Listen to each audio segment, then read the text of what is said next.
Hi, I'm Lea Lea and I am from Hackney, Singer-Songwriter, and I'm here with the wonderful Yemzi chatting about all things creative, amazing, fashion, wonderfulness.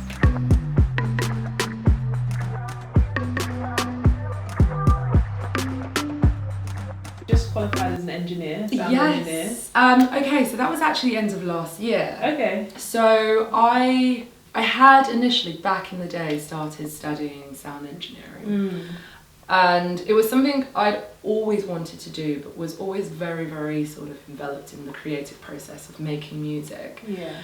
And I just got really irritated being in the studio and not having the technical language to be able to express myself. And I was just getting so frustrated, so I started it around about sort of early 20s, started studying sound engineering, and then went on tour. Well, went on tour and, you know, I didn't have time for it, because you really need to focus in on it. You know, you can't just be like, right, hey. Dibble dabble. You have to really know your stuff. Exactly. So I was actually on a world tour for 4 years and actually quit the band. What band was this? It's a band called Chuk Chuk Chuk. And they're assigned to Warp. They've been around for forever. Yeah. I joined 4 years ago, and it was 4 years ago? Might be 5. 4 years ago. And, you know, co-wrote their last album and toured that. And it was so much fun, I loved it. But I wasn't able to do anything else. Yeah, you were just completely absorbmed. Exactly. You know, the travelling's amazing, performing with them was amazing. Where did you go? Like, world tour, like serious? So Australia. You said that in like an Australian accent. I get this all the time. I actually lived in Australia. Okay, so I'm a Hackney girl, don't get it twisted. I'm born and bred Hackney girl, but when I was early 20s, I basically was like, right, I'm gonna fuck off, can I swear? Go for it. Okay. You need to say no. That's fine. Be yourself. Like, okay. Yeah. You want to go to Atlanta. You should. Do you know what? I feel like if you go, you should speak to. Yeah, well, there's that. Everyone is so beautiful. I was walking around being like, what? Oh my god, insane. But if you do go, I really feel like you should try and like collaborate with them with your prints, because they're really good at that, and I can definitely hook you up. With AFROPUNK themselves? Yes. So I have been speaking as Jocelyn, the founder, for a while, but we had a conversation and it's dropped off, and it's just like... Well, she's great. I've had a few meetings with her. So when I dropped my first album, they used pretty much like half of the album to do all of their campaigns. So like Black Girl Magic, that all of the music for that was like from my album. Yeah. Congratulations, that's amazing. I felt so, I mean, I didn't even know it was happening until it just dropped, and I felt so incredibly proud. It was quite emotional to just like be able to provide music for this global campaign to empower women of colour. I mean, that to me was too much in a lot of ways. So yeah, they really, really supported my first records, and I managed to get out there to Brooklyn. It was just insane though, like the beauty. Yeah. Was just. Do you have like a highlight or? I really enjoyed in terms of performer. In terms of like the experience of going out to Africa. Yeah. I mean, I was working in New York at the time and managed to. It was quite last minute because I was flying home, like back to London. So I went for the day. Anderson .Paak was amazing. Yeah. Like, oh my god, he's just wonderful. I love him musically, but as a performer, he was super great. And I think it was just seeing blackness celebrated in every way. You know, whether it was fashion, whether it was makeup, whether it was music. It was the first time I had seen it, you know, and... Have you been to BAM Africa Dance Festival in Brooklyn? No, I had that experience there, being surrounded by so much like black people, black culture, and just embrace yourself. Like everyone looks like me, and we're all kind of like funky and cool and natural, and it's just, you don't quite get that anywhere else. No. I don't think. Maybe in Nigeria or something, but like for me, in a like European capital, that's my first time experiencing that. It's just like a real eye opener. You know, like how do you describe your sound, like with your music then? So that's always a hard question because it depends on kind of what I'm working on. So if I'm working with a band, it's very much tailored to their sound. So like when I was with Chuk Chuk Chuk, they've always said that they were a dance punk band with huge elements of pop to it, and so I would, you know, diversify my sounds towards that. And I guess, you know, I've done quite a lot of R&B, so I've worked with like TLC and You work with TLC? Yeah, well, I helped with the writing teams. Yeah. TLC? TLC, yeah. Oh my god, what? So like, no, but that's like predominantly what I do. You were young then? Because No. TLC is like 90s. They had a new album out like about a year and a half, 2 years ago. Okay. So they're more recent. So they were like call on writers to come in. When Left Eye already died. And Yeah. You must have been like a kid then. Yeah, I mean, you know what? Actually, when I'm thinking about Waterfalls, I would have been like a child then. I love that song. Such a good song. I went to Morocco like last year for a holiday, and of course, like we went on this massive trek. There's this beautiful waterfall, and everyone just broke out into like TLC. I was like, you can't not, you know. Yeah. That whole album, Crazy Sexy Cool, is just timeless. Amazing. But yeah, like they had a new record out about 2 years ago, so worked on that. Worked on Crystal Fighters, which is like a British American, again, pop band. So I do a lot of pop writing, so there's a lot of pop happening. Yeah. And then with my personal stuff, my solo stuff, it's quite electronic, but then I had a moment where I did like some kind of rock punk. And then now I've moved way back into kind of like what I've always had a huge passion in, and that's like 90s R&B. And then I've also worked with reggae acts as well, so I worked with Horace Andy. Okay. So I would say that in terms of like my writing, it's quite diverse. Yeah. And for me as an artist, even actually, not just as a songwriter, but as an artist, it's really important that I don't stick to one sound.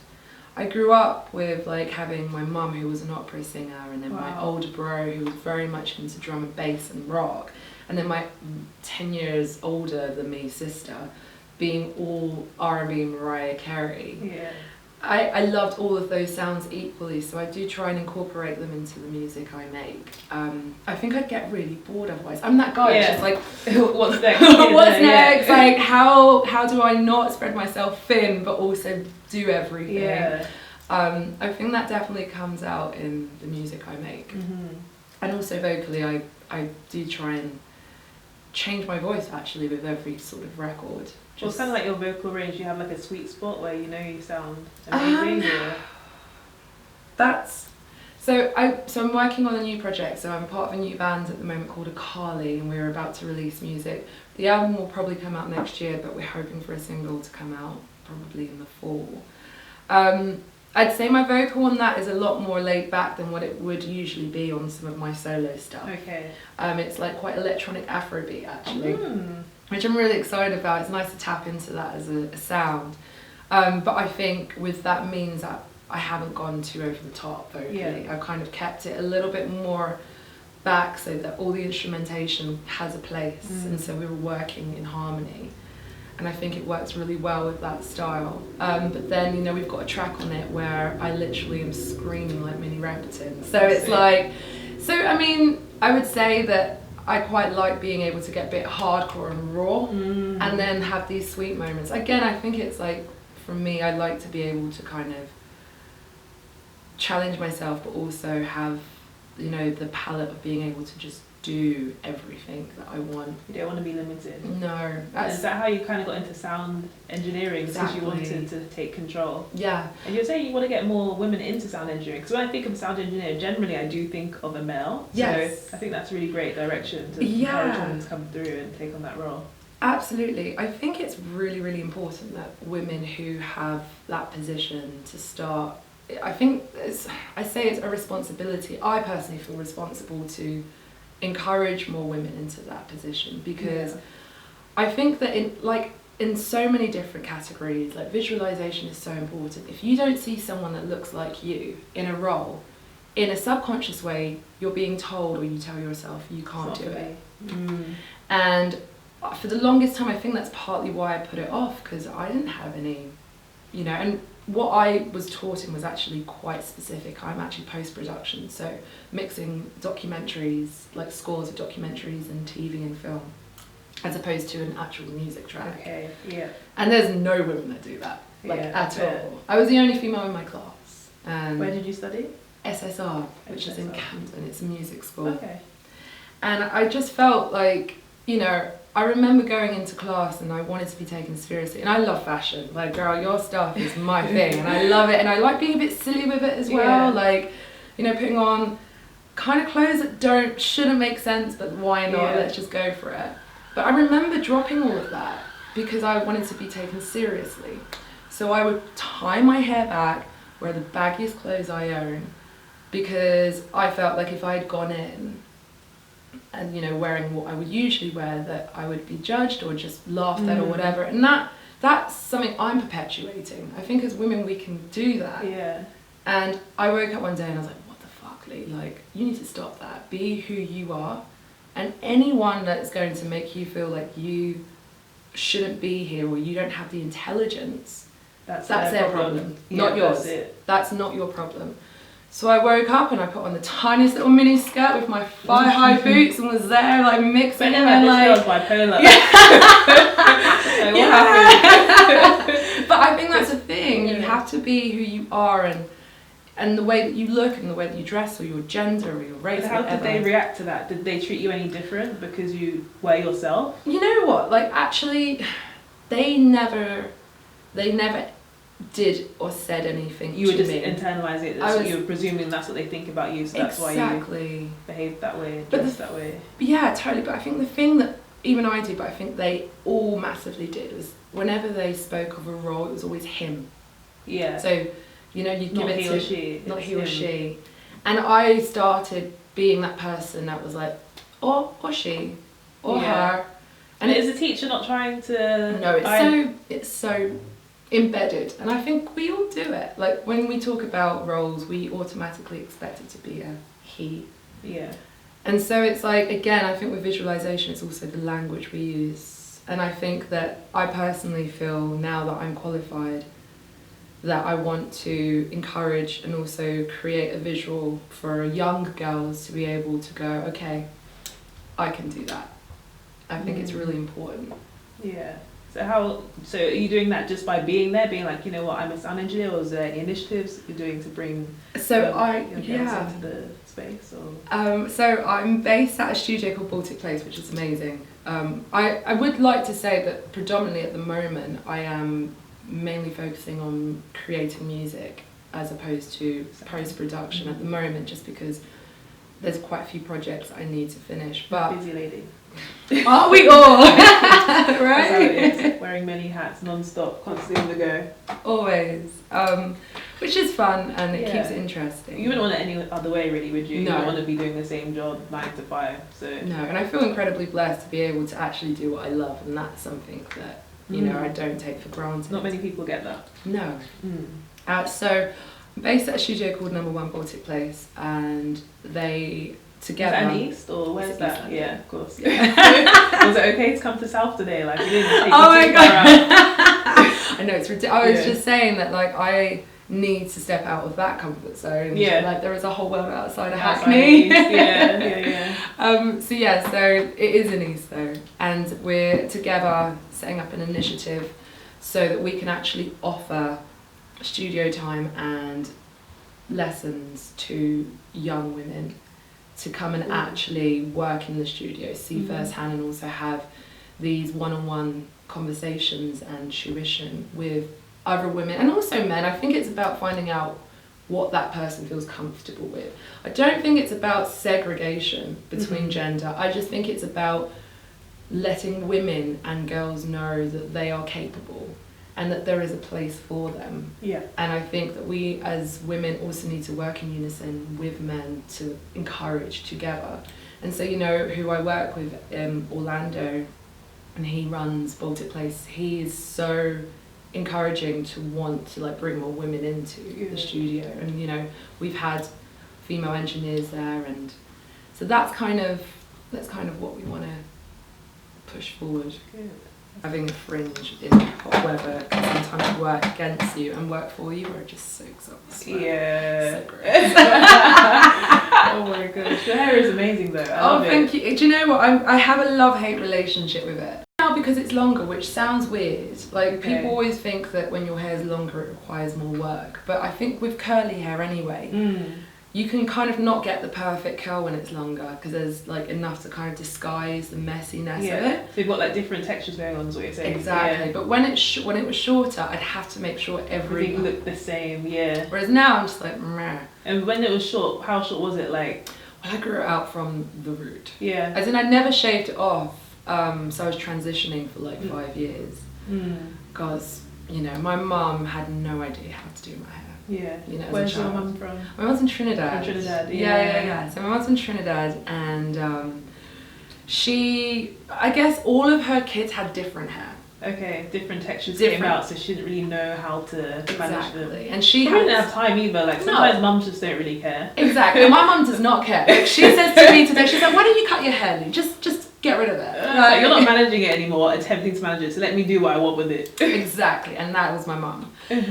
So, you know, she had all these kids, so yes, time, that's for sure. But also, when she did do my hair, like, it was this cloud because she'd brush it out. I didn't know I had curls until I It was always flossy, like full. Which now I can appreciate, but back then, you know, like, as a child, being around other kids, like, with European hair. In Hackney? In Hackney.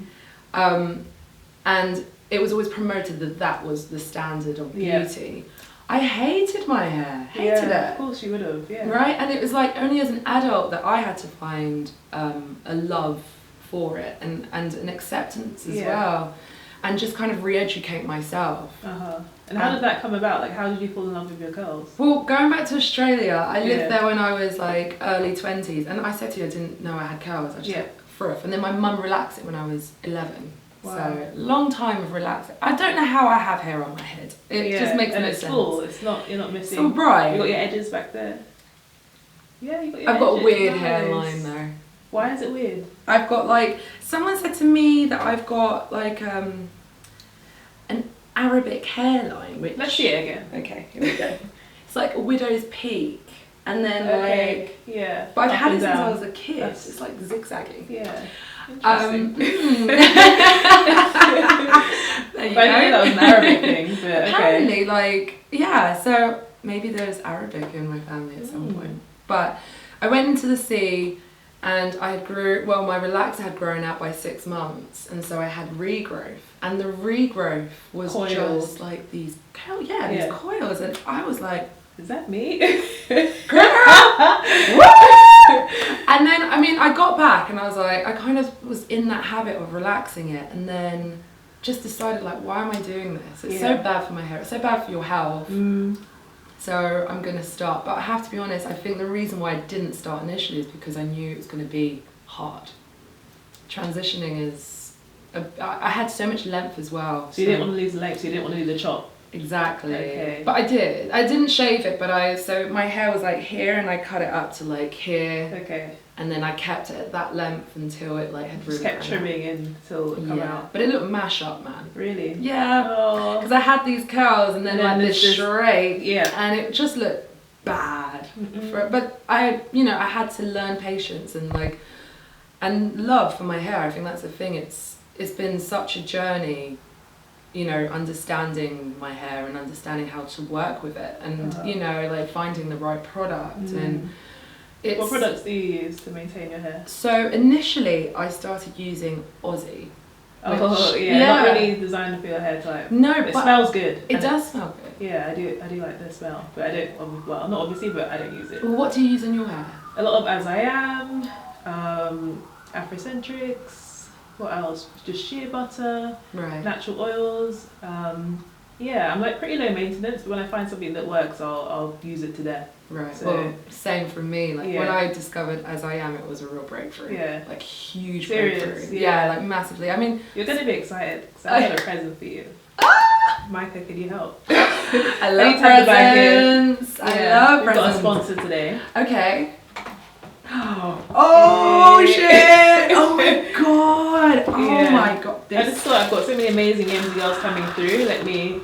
Oh shit! So recently, As I Am have been selling their products, thank God, at more of a mainstream pharmacist like Superdrug. I think they're in Boots as well now. Are they? Actually, yeah. I think okay. So. Well, they went on special offer. I bought 3 months supply. Really? Literally, my whole cabinet is just As I Am. Because I was like, this shit is on special offer. I could not be more excited. It was just this, you know, when you're like having to go to specialised like hair shop to buy products, you've got to like plan it into your week. You have to go and do this, and like, I mean, I guess PAX now isn't far from where I live, but to be able to go into Superdry, which is just pick up, when you get your makeup bits and just and then special offer. I was special 3 months of what, like shampoo, conditioner, oil, like.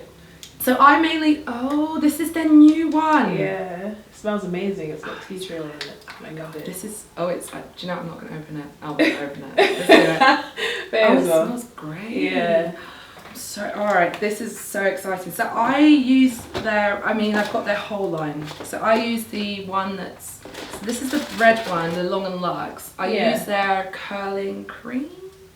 Yeah, their curling cream. Yeah. And then I also use, the brown container. So the original. Because they got this one, the blue one, the red one, and the one you're talking about. Yes. So yeah. So that's the one I mainly use because I think it's a bit lighter then. So this I find is more for like coils. Yeah. Whereas I feel like the brown one is a little lighter. Okay. On like my hair. Yeah. Because otherwise, but I use a combination, to be fair, of the curling cream and the gel. Yeah. Thank you so much. This is so great. Like really great. But I'll put it here. I'm very excited about it. Nice. Oh, girl. Thank you. Can I open up this shit now? Yeah. Alright, pop it come open. on. It matches your brush now. Oh, it's okay. Do you need a tissue? No. I think we've got a dress. We'll do the trick. God, how did you open up this? I'm seriously weak. Let me help you. This is, there we go. Can you hold that? Yeah, I can hold that. There you go. Some strength, girl. African Thank you. hands. Yeah.